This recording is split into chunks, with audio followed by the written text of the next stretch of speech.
Welcome to the Complete Story Series. This is where I take current runs of comic books, break them down into digestible bites to help you understand them, recap the storyline, add in a little bit of extra funny voices and weird music, and overall, we get a dramatic reading of your favorite storyline. If you enjoy this, don't forget to subscribe to the channel, and let's go ahead and move forward with Red Hood and the Outlaws, number 7. Now in our last video, Jason Todd went undercover to take down the villain known as Black Mask. With the help of the Amazon Artemis, Jason managed to stop Black Mask, but not before finding his secret weapon, Bizarro. Now with Black Mask gone, Jason and Bizarro decide that they're going to help Artemis as she hunts down the Bow of Ra.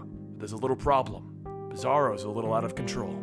While Artemis is searching for leads, Jason figured that it was time to clean out the last of Black Mask's crew. So he sits in a warehouse full of Black Mask's thugs and he tells them that they all had it pretty easy smuggling drugs, but now he's in charge. And as of right now, they can all consider themselves out of business, and they should probably get out of Gotham so they can live to see the next morning. One of the thugs pulls out a gun and points it at Jason, asking, "What is it you're gonna do about it?"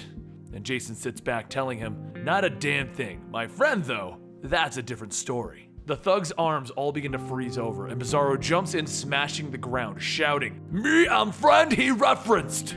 The two begin beating and taking out the rest of the thugs, and Jason asks, "What did I say about being too mean?" Bizarro drops one of the thugs that he was crushing and says, "Not so hard. Me I'm sorry, Red him."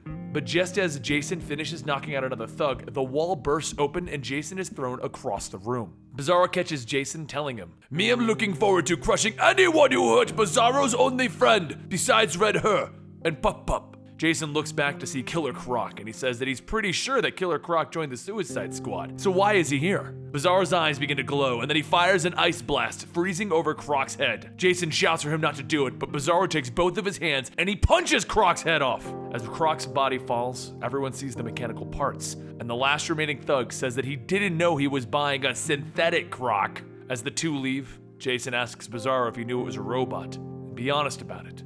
Bizarro hangs his head, telling him, "Sure, Bizarro knew. Me knew."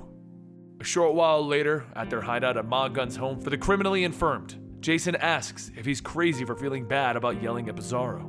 Artemis tells him that she supported his decision to try and work with Bizarro, so whatever his problems are, they are equally her problems too, which brings her to her next topic. While looking for leads on the Bow, she managed to get into a computer archive for LexCorp, and thought that Jason would want to see this. A video begins to play as a scientist from LexCorp goes over explaining the wonders of working on a genetic clone. As the dates and the reports go on, the scientist starts to state that things have gone all wrong, and there's no real way to make a perfect clone. In fact, the project that they are working on could lead to an apocalyptic event given the abilities of these clones. They could grow physically, but not mentally, and soon they would be a small tantrum away from being thrown into the sun. The video goes on showing Bizarro's killing some of the other scientists, and Lex telling them to destroy everything. None of this ever happened. Jason asks if he did the right thing by bringing Bizarro back with them, and Artemis says that that's not really the question. The correct question would be if he trusts himself to do the right thing when it matters. Jason then asks if she's trying to state that they should kill Bizarro before he can kill them, and Artemis says no.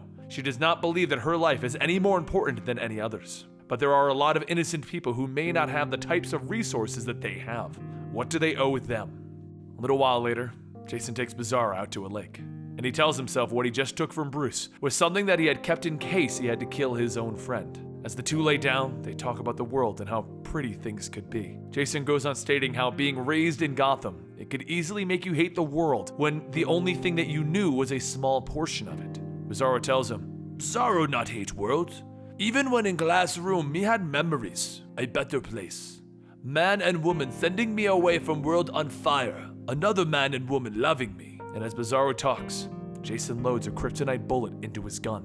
Bizarro continues telling his story though. "Friends, secrets, truth and justice, American way, but me not stupid. Am not me memories, never mine. Bizarro's real memories not start until read him and read her." Jason points his gun at the back of Bizarro's head, and Bizarro continues, "Bizarro am not perfect, but read him show him how, and me promise to be best Bizarro me can be." Jason stands there with his gun aimed at the back of Bizarro's head, and he puts it away, stating, "It's late. We should get back, Bizarro."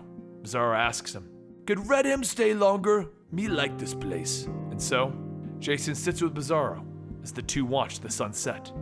The Red Hood and the Outlaw storyline just seems to be getting better and better. I really am enjoying this plotline, and when they first announced Jason with Bizarro and Artemis, I was like, oh boy, Red Hood's getting another junk storyline, but it is in fact one of my favorite Rebirth plotlines. So let me know what you guys think in the comments down below. What do you think about Bizarro? What do you think about Artemis and Jason? Do you like them as a team? Do you want to see Jason off on his own again? I really want to know your opinions, and if you do want to chat with me more directly, you can always follow me on Twitter at Comicstorian and Instagram at Comicstorian. I'll see you guys next time right here.